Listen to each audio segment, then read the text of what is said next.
ఓం సాయిరామ్. జై శ్రీరామ్.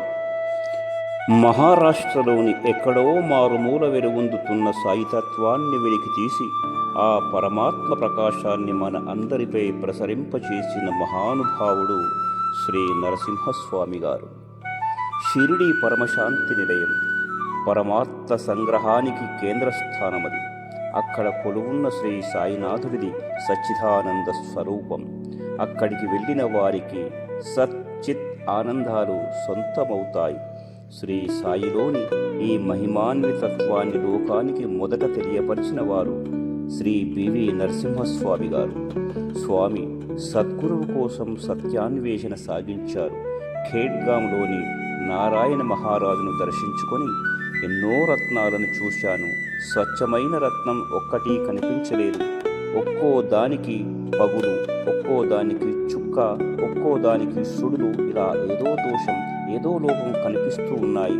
ఏ దోషం లేని వజ్రాన్ని లభించేలా ఆశీర్వదించండి అని ప్రార్థించారు.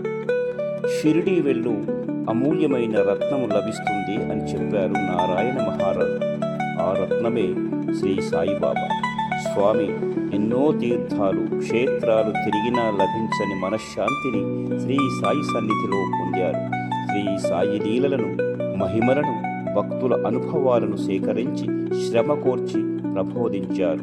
స్వామి తెలుగు, తమిళం, కన్నడం, మలయాళం తదితర ఇతర భాషల్లో సాయి గురించి ఎన్నో రచనలను వెలువరించారు.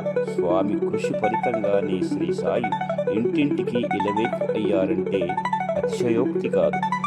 మహాభారతానికి వ్యాసుడు ఎలాగో శ్రీ సాయి లీలలను స్వామి అలాగా పరిచయం చేసిన స్వామివారు 1956లో సాయి సాన్నిధ్యాన్ని పొందారు.